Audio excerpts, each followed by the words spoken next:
This episode is sponsored by Grow Therapy. Grow Therapy was founded on the belief that quality mental health care should be accessible. It makes finding an in-network therapist easy. Go to growtherapy.com to find your match and let insurance pay for your therapy. Welcome to a place where you'll leave feeling whole. The Counseling Podcast brings at-home counseling right to you, focusing on self-care, self-expression, and breaking down barriers.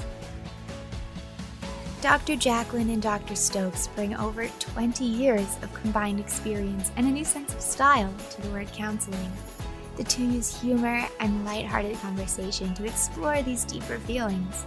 Let's take the stigma away from counseling together. Hello and welcome to the Counseling Podcast. I'm Dr. Jaclyn. And I'm Dr. Stokes. And today we have a special guest, therapist Natasha Daniels, and she's going to share her expertise on childhood OCD. Thank you for being here, Natasha. Can you share more about yourself with our listeners and let them know how they can find you? Yeah, thanks for having me. I appreciate it. I am a child anxiety and OCD therapist. Been doing this for over 20 years, feeling kind of old. I also am raising 3 kids with anxiety and OCD, so I always like to weave that in because I feel like I wear both hats, parentally and as a clinician. And I provide online resources for parents who are raising kids with anxiety and OCD. So I do that online through podcasts and online courses and a membership to support parents. Great. Perfect. And any websites you want people to find you on?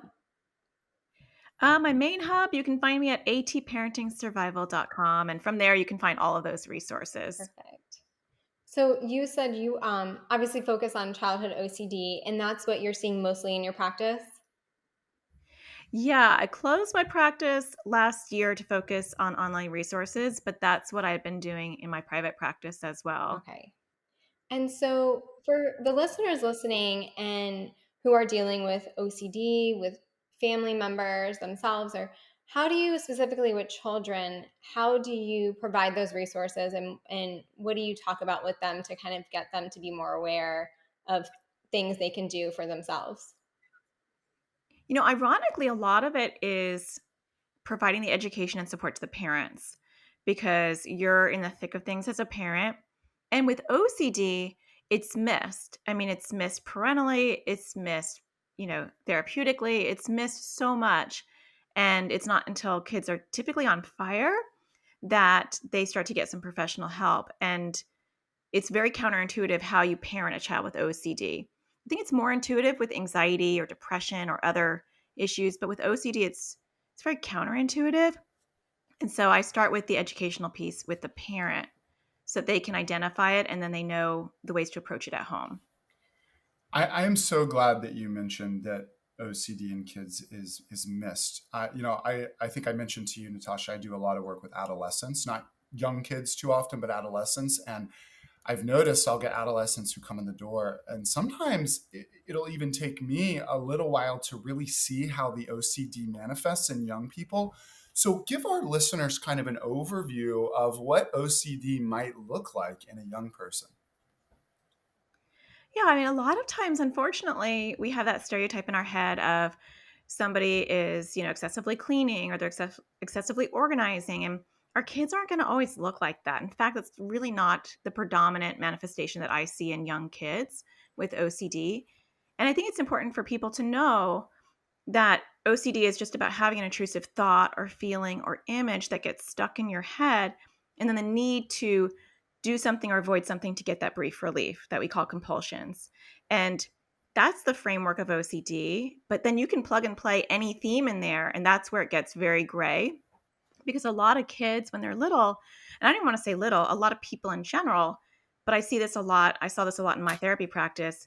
We'll get things like, and we name them, there's subtypes of OCD, but OCD is OCD. But a lot of kids will get moral OCD, where they have an intrusive thought they're a bad person. And then their compulsion isn't to hand wash necessarily. It might be to confess to the parent, Mom, I thought I was going to say the F word. Or Mom, I think I thought you were fat. Or Mom, I think I cheated on my test yesterday. And that's not on a lot of people's radar as OCD. They'll just be like, why is my child constantly telling me the bad things they may or may not have done? So that's just an example of one theme.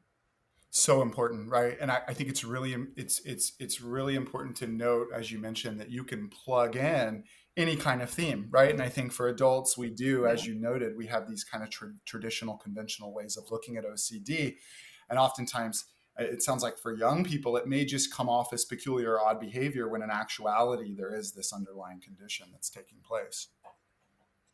Yeah, and it shows up in different ways, right? Because it might show up in their difficulty to do activities or chores around the house or to go to school. You see a lot of school refusal or um, to do homework because they have to read and reread or write and rewrite. And so we see some avoidance or some misdiagnosis of a learning issue because they have compulsive behavior. So it can really get into all of those areas.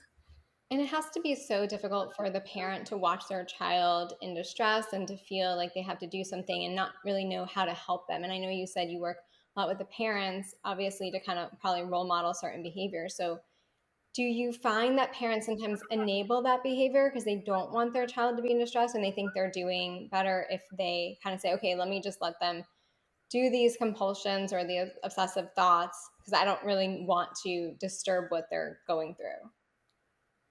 Totally. I mean, it's intuitive to help our kids. And I get this on a parental level that, and I'll give you just a concrete example, and I always weep in my own personal experience because that's what I do. But my youngest daughter has sensorymotor OCD. And so she feels like she has to pee all the time. She feels like she's hyper focused on her bladder, which might seem like not a big deal, but when you're doing it like 20, 30 times an hour, um, you really can't do anything else. You can't sleep, you can't eat, you can't travel, you can't be in a car. School's difficult. It really can be very difficult.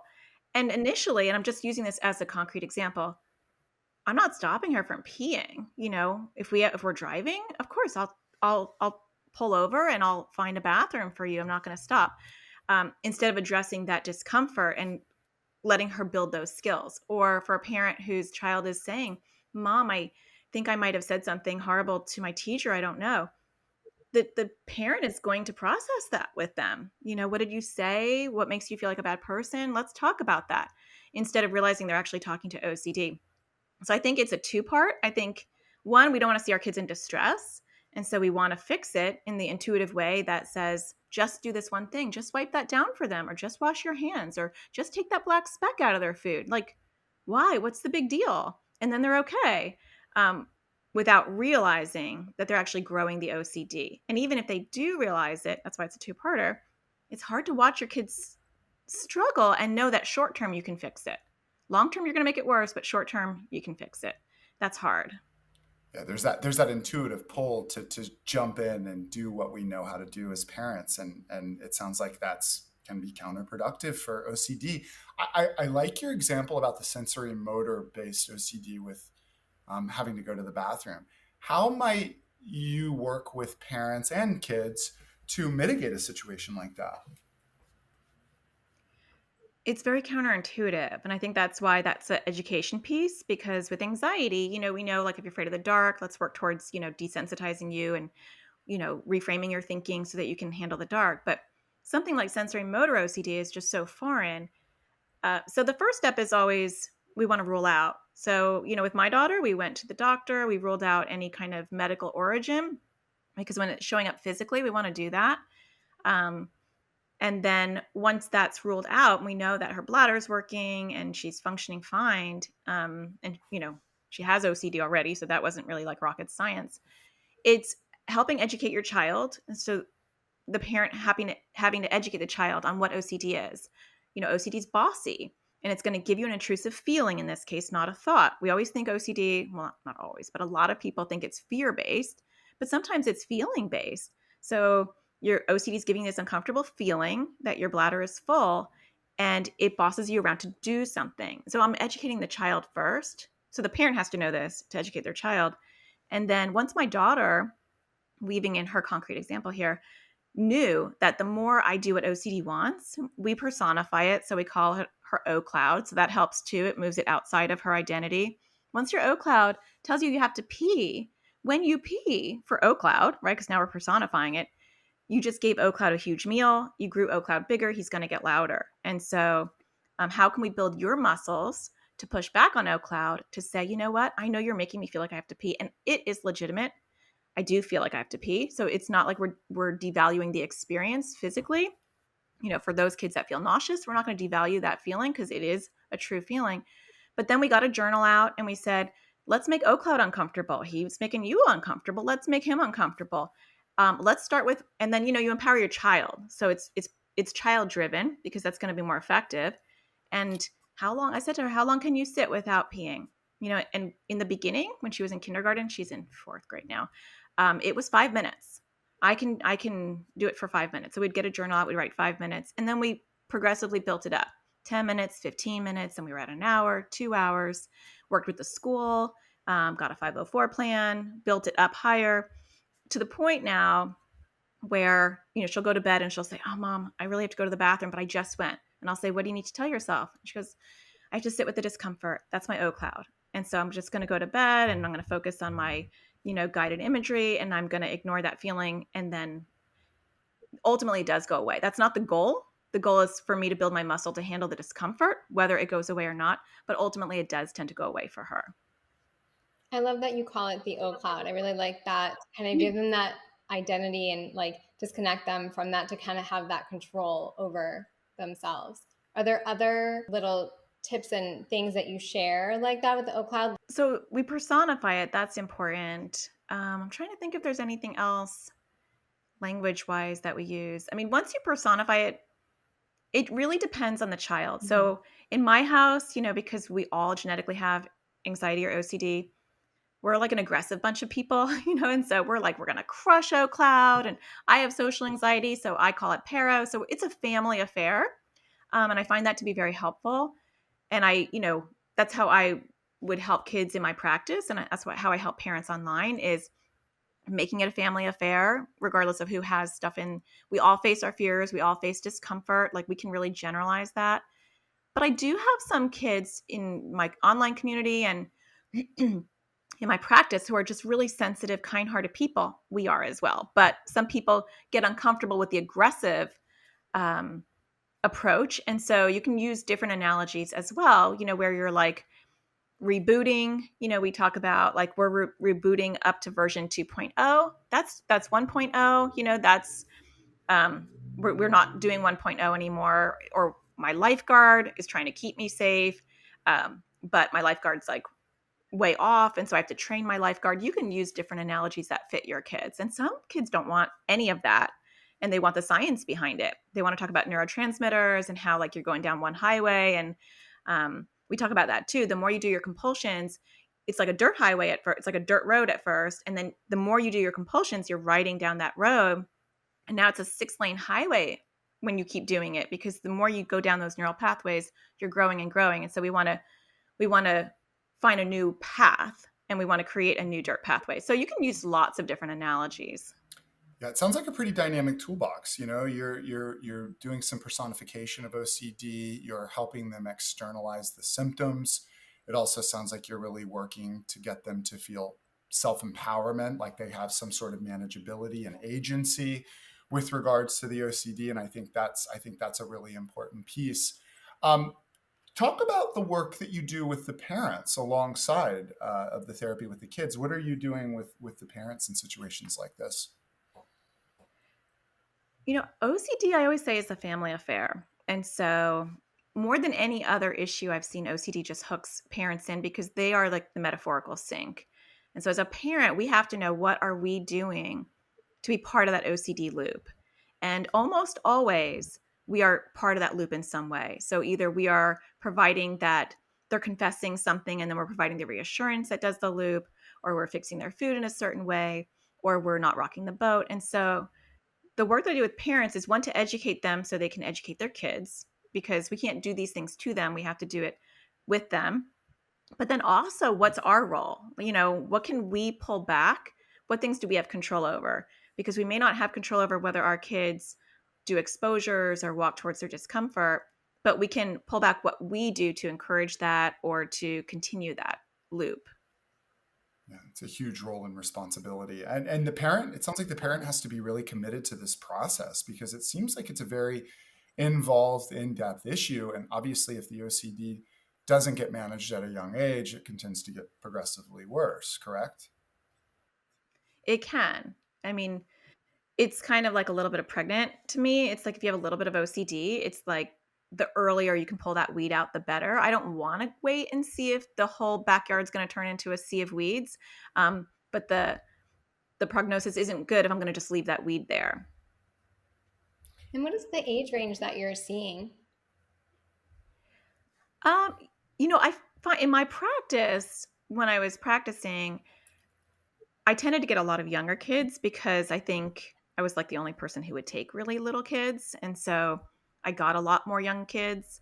But when I look at my online community now, because, there's thousands of people in there, they're all different ages. I'm not seeing as many very, very young kids because it's getting missed, I think, until they're school aged. And then at school age, they're like, whoa, we're having some issues. And so I think you see, onset or some acknowledgement of an issue in elementary school. But in my practice, I would see toddlers with OCD type of behavior. It's so important that you mention it getting missed, and going back to this idea that I think a lot of clinicians, even those who are skilled at working with children and adolescents, I think they think of OCD in that adult context. And I think that it does, especially considering what you're saying, it presents itself differently in kids. And I think a lot of clinicians and family members, parents, I think they'll mistaken OCD for anxiety. And I know that there's a lot of overlap there. But how would you say that, how could a therapist and a family really kind of tackle identifying this issue? It is hard to differentiate. And I think some people think OCD is just about control and like lining up their toys and really miss this other whole dynamic that's going on with OCD.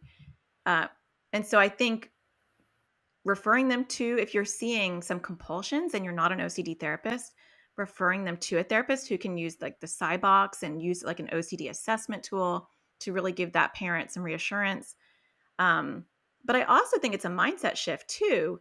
It's like, because you don't really want to process with OCD. So as a therapist, we really have to do our due diligence to at least educate ourselves on the OCD themes, the subtypes, and how it manifests in our clients. Because if you process, let's just say you have a child who has harm OCD, and so they're having an intrusive thought that they want to harm their parent, and they're very disturbed by that thought, and their compulsion is maybe to confess, Mom, I feel like I wanted to stab you. Or maybe they avoid the kitchen because they don't want the knives. Or maybe they sleep with their hands in fists so that they don't go grab a knife somewhere. And you're approaching it as a therapist as like a rational thought or fear, and you're looking at it as some harm. And that can be dangerous because then you're going to process with that child, like, well, what makes you angry with your parent? Or what can we do to keep you safe? And you're actually reinforcing the OCD because when you're processing it, which can be mental compulsions, because the mental compulsion is, do I want to hurt my parent or do I not? And so you're actually participating in that. And second, I've seen therapists who aren't experienced with OCD encourage compulsions. Let's hide all the knives. Let's, maybe go inpatient. And you have to do a risk assessment to, differentiate the diagnoses, because obviously we don't want someone who has any kind of ideation, suicidal ideation, or to harm other people. But we also don't want to treat it like that when it's not that. So I'm using that taboo one because I think that one's the most important. Yeah, that's really helpful. And so let's say then, because I think many clinicians would start to process that, right? Maybe even those who have some experience with adults with OCD, but maybe not as much as seeing it in kids. And let's say that comes up. Let's say the child says in a session, I want to harm my parents, and the clinician's pretty confident that this is OCD related. They do a homicidal ideation, harm ideation assessment, and they rule that out. And this is really an obsession, a mental obsession. At that point, what does the clinician do? Well, if they're not an OCD therapist, then they should If they're refer an out, OCD for therapist, sure. yes. Okay. Yes, yes. Yeah. With harm OCD, and this is again where it gets very counterintuitive, and maybe if you're not an OCD therapist, very uncomfortable, is with OCD. So with harm OCD or any other OCD, you're not going to process it. So you can't think your way out of it. You can't rationalize it. And so you're going to do ERP, which is exposure with response prevention, where you're going to actually trigger that intrusive thought that causes the distress. And then you're going to help the child sit with the discomfort. And so you teach them that, OCD is going to give you an intrusive thought. And I'm taking, harm OCD is a great example because it's uncomfortable. Mhm. It makes us all uncomfortable. It makes therapists uncomfortable. So it's a good one to pick, because if we're doing hand washing, we're all like, yeah, that's OCD. So I like this one because it makes us all uncomfortable. And I've had many, many kids with harm OCD. It's a super common subtype. It tends to go with moral OCD. I'm a bad person. I want to harm somebody or myself. And we definitely do our due diligence of making sure that, they are truly safe. A lot of times you can see that they're distressed, and that, that's also a key too. Like, they're very uncomfortable and sad about having this thought. And so with the clients that I've had, we start with that intrusive thought. So we might start with just sticky notes. So you're provoking the thought, because the compulsion would be to avoid. So when I have a thought, I might cancel it out. I love my mom. Every time I have a thought, I say, I love my mom. So I'm doing a mental compulsion. Or I might avoid. So, mom, can you cut my food for me? So we're going to trigger the thought. So sticky notes around the house, or texting. Hey, do you want to harm your mom? Are you thinking of hurting your mom? And you're taking the thoughts that they're having. You're not creating these, and not adding new ones. Or they might, I use the Yap app, which, is normally like positive thoughts that pop up on your iPad throughout the day. But you can use that as a tool where the intrusive thought pops up on the iPad throughout the day. So they're learning to sit with that discomfort.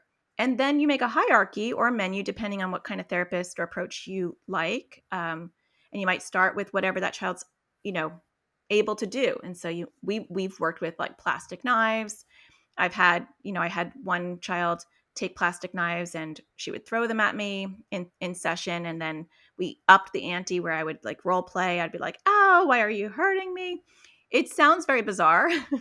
ERP can sound like a very bizarre approach, but it is the gold standard approach for OCD, and it's incredibly powerful.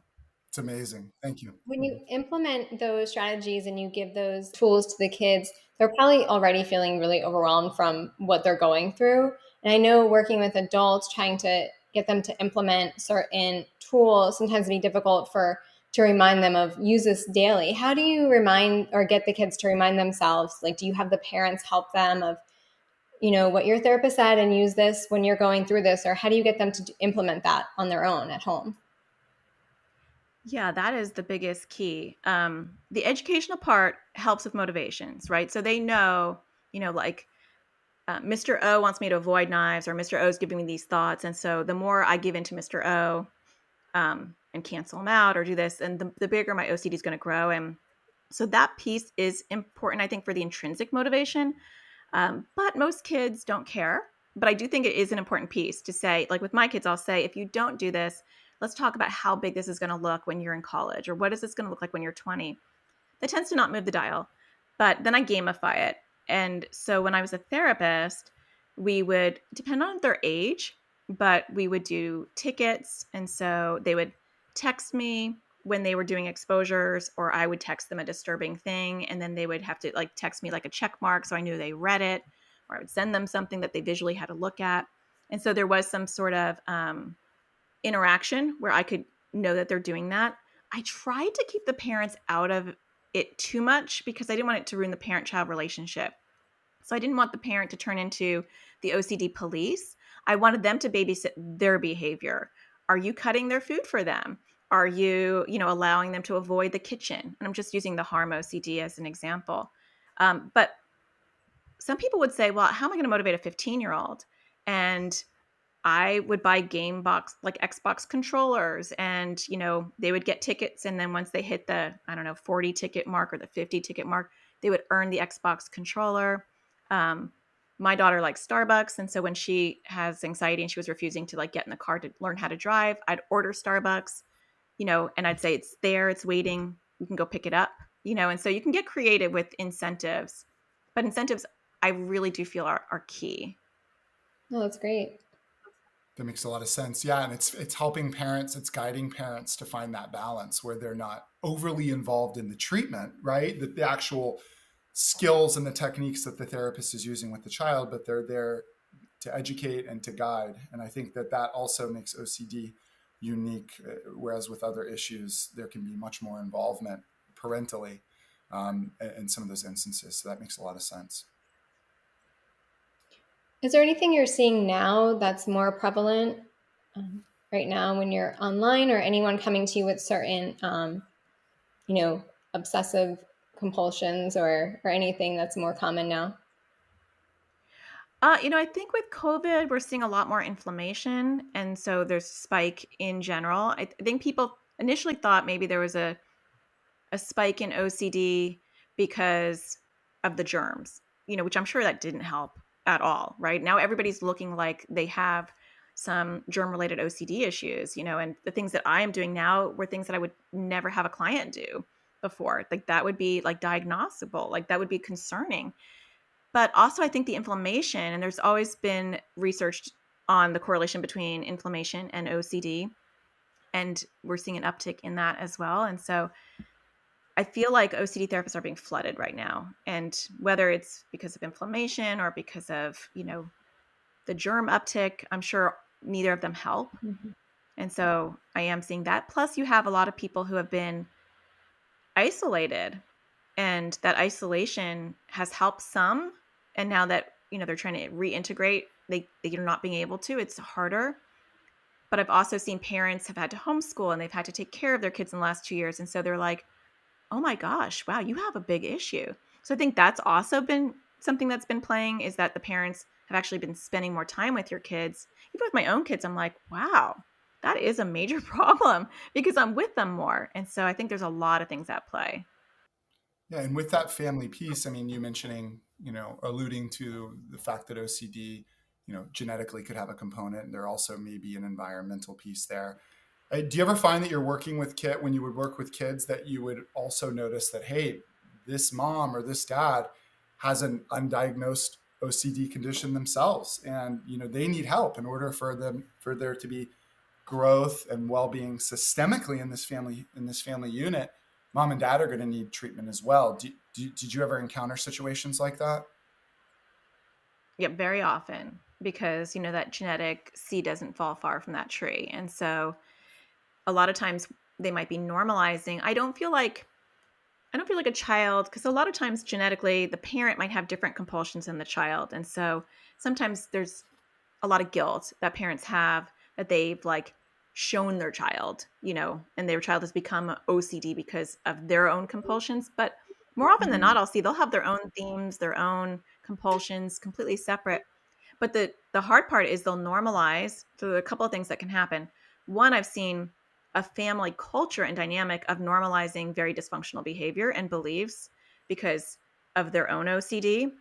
So that makes it really hard as a clinician when you go in and you start to have the child sit with their discomfort and they're doing exposures, and you're triggering the parent. And the parent becomes a barrier because they don't want their child to do those things. And so, yeah, treatment, it's never too late for treatment. And I feel like a lot of parents learn when their child is going through treatment that they do those things as well, or they have similar intrusive thoughts, or that they did. And sometimes they want to back burner their issues because they want to focus on their child. But really, the best way to help our kids in general about anything is to help ourselves. And that would role model good behavior for the child too. Oh, if mommy or daddy is doing this and they're saying it's okay and they're taking accountability for, their actions, then I can too. And I can do this. And it's not, I don't have to feel bad about myself. Yeah, and it's validating, normalizing, and it's a team effort. My kids call me on my social anxiety stuff all the time. Like, we talk about like there's like four other things in our house besides us. It's like because they each have a name, and Mm-hmm. so we'll encourage each other, but also, kind of push each other, and that's good. That's good for the family culture. That's great. Yeah, in the family narrative, right? In narrative Mm-hmm. therapy, they talk about the idea of externalizing the symptom. I mentioned that earlier, and I think that's Mm-hmm. really a great way to do that for a kid or for a whole family. It's like, hey, there's this thing that we have that we're living with, but let's kind of put it over here and sort of differentiate our identity from this thing and name it and claim it and look at it and call it out. I think that's a really good family strategy. Yeah, and I think sometimes people worry about pathologizing or even using it as an excuse. Well, little Johnny's got OCD, and Sarah's got anxiety, so we need to like do this for her anxiety and that for his OCD. And in my house and in the families that I've worked with online and in person, it's not that way. It's more of, we do hard things, we face our fears, we learn how to sit with discomfort, and you can generalize that, and you're creating resiliency in any life situation, and so it can be kind of a superpower. Do you have parents who like push more medication management, or say, I want my child on medication, I'm not sure about doing the therapy first? How do you address that? Unfortunately with OCD, you know, as opposed to anxiety, medication is helpful, but it's not as the efficacy of medication isn't going to be the silver bullet. It's a component, and they've done research that has shown the combination of medication and ERP is highly effective. But one alone, ERP alone, actually can change the brain, and so I always recommend starting with that because you can see physiological change. But sometimes kids are just in a place where they need the medication component too. But research has never said that medication alone is going to be enough. You have to build those skills. You have to go to the OCD gym. You're going to have to learn how to lift those weights, and medication won't do that for you. And of course, I think the behavior modification is super important, especially with the children. Yeah. That the behavior modification, the family systems component, the self-empowerment, the wellness and strength-based perspective. It sounds like this is a really comprehensive approach that has to happen. Yeah. It can be very effective. Is there anything else you would want our listeners to know about childhood OCD that we haven't touched on? I would say if you're in doubt, just research, get support. It doesn't always have to be going to a therapist. It's just read a book, learn about it. Knowledge is power, and once you have that knowledge, you'll be able to see things that you didn't before and approach things in an effective way. And so I think a lot of times people take the wait and see approach for OCD, and out of all issues, that is the one I would not have a wait and see approach for. I agree. That makes sense. Well, thank you so much for coming on and talking so much about this, and bringing that awareness to our listeners. And we want to thank our listeners for taking the time to be present with us today. And until next time, have a wonderful day. Thank you so much for joining us here today on the Counseling Podcast with Dr. Jaclyn and Dr. Stokes. Please take this time to thank yourself for putting in the work. If this episode impacted you in any way, let us know with a loving and honest review.